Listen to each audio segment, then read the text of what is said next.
Hi friends!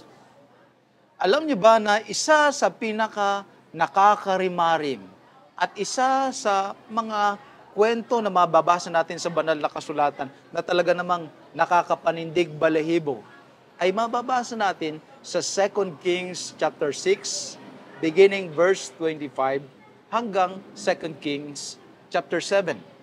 Ayon sa banal na kasulatan ay nagkaroon ng malaking kagutom sa Samaria dahil ito ay kinubkob ni Ben-Hadad. At dahil ito ay nakubkob yung Samaria, ay walang makalabas upang kumuha ng pagkain at wala din doon silang makapasok upang makapag-deliver o makapagdala ng pagkain. Ang mga scholars ay hati kung gaano katagal yung ginawang pagkubkob nitong si Ben-Hadad doon sa Samaria. But the situation were so bad at napakahirap na iniulat ng banal na kasulatan na ang kinakain ng mga Israelita ay yung ipot ng kalapati.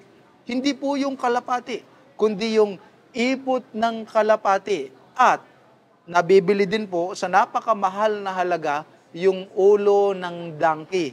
Alam niyo po, lahat ito ay abomination o abominable para sa mga Israelita. Ngunit kinakain nila because of their desperate situations, because there is no food available, being under siege by the Aramean king by the name of Ben-Hadad.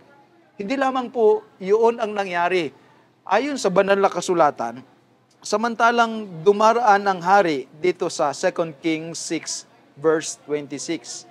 Habang dumadaan yung hari doon sa kuta ay humiyaw ang isang babae sa kanya na nagsasabi, "Saklolo, Panginoon ko at hari."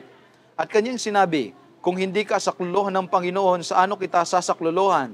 Sa giikan ba o sa ubasan?" At sinabi ng hari sa kanya, "Anong nangyayari sa iyo?" At siya'y sumagot, sinabi ng babaeng ito sa akin, "Ibigay mo ang iyong anak upang makain natin siya ngayon at kakanin natin ng anak ko bukas. Sa gayoy, pinakuluan namin ang anak ko at kinain namin siya.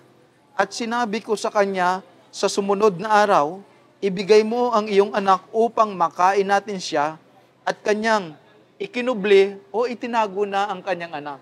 Now, many of you could not relate to this narrative because many of you are able to eat your meal on a daily basis, probably 3 times a day or even more.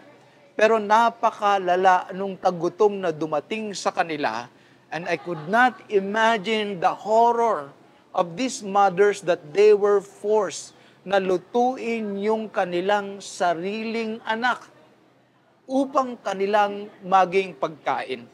Mahaba pa po itong kwento, but because this is a very short video, there are 2 gleanings that we can gather out of this narrative or out of this situation. Number 1, mag-ingat po kayo sapagkat ang intensyon ng kaaway ng ating kaluluwa ay gutumin tayo. Alam niyo po ba, pag gutom tayo, lahat parang masarap. Pag gutom tayo, lahat parang palatable. At tayo, kapag gutom tayo, kung kailan tayo kakain, pag gutom o gutom na gutom tayo, ay nakakakain tayo ng kung ano-ano, ito din yung time na nag-overeat tayo. Ang goal ng kaaway natin ay kubkubin tayo. Palibutan tayo ng cellphone, ng TV, ng internet, ng Facebook, ng TikTok, ng Instagram. Palibutan tayo ng trabaho, ng maraming kaabalahan, ng ating mga gadget, ng ating mga pinapasyalan. Palibutan tayo ng napakaraming mga bagay until we fail to realize spiritually, gutom na pala tayo. Mag-ingat po kayo sapagkat ito ang paraan ng kaaway na palibutan tayo ng maraming distractions so that we are left hungering and thirsting for the Word of God. Number 2, alam niyo po ba na pagka tayo ay gutom, ang nagsasuffer na mga tao ay yung mga nasa palibot natin. Alam niyo po, pagka spiritually gutom tayo, pagka spiritually unsatisfied tayo, Marahil sasabihin nyo naman, pastor, hindi naman namin lulutuin yung aming anak, no? Grabe naman yan. Super naman yan. Grabe naman yung nangyari sa kanila. Hindi naman namin gagawin sa mga anak namin yan, pastor, kahit kami magutom na. Pero ang dinadala ng lesson ng ating kwento na nabasa sa 2 Kings ay ganito. Pagka kayo ay spiritually na gutom, ang nagsasuffer yung mga pinakamalapit sa inyo.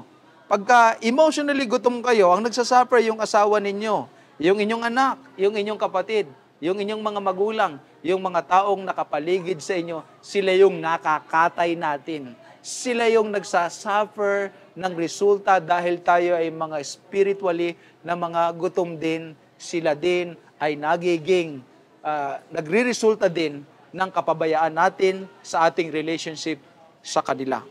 Mga minamahal, ang panukala ng Panginoon ay araw-araw, sangayon sa Mateo Kapitulo 4, ay hindi lamang tayo buhay sa kung anumang mga bagay, kundi nabubuhay tayo hindi lamang sa tinapay, kundi sa mga salita ng ating Panginoong Diyos. Sapagkat kapag tayo ay busog at tayo ay satisfied, tayo din ay maliwanag ang mga isip at tayo ay nakapaglilingkod ng mabuti sa ating kapwa.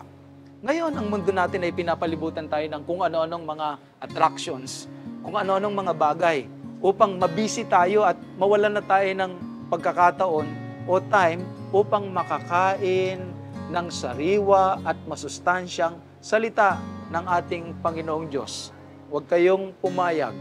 Araw-araw, ipasya natin na hindi lamang tayo mabubuhay sa tinapay, kundi sa bawat salita na nanggagaling sa ating Panginoong Diyos. Because even in this busy world, we can live God's Word. Even in this world.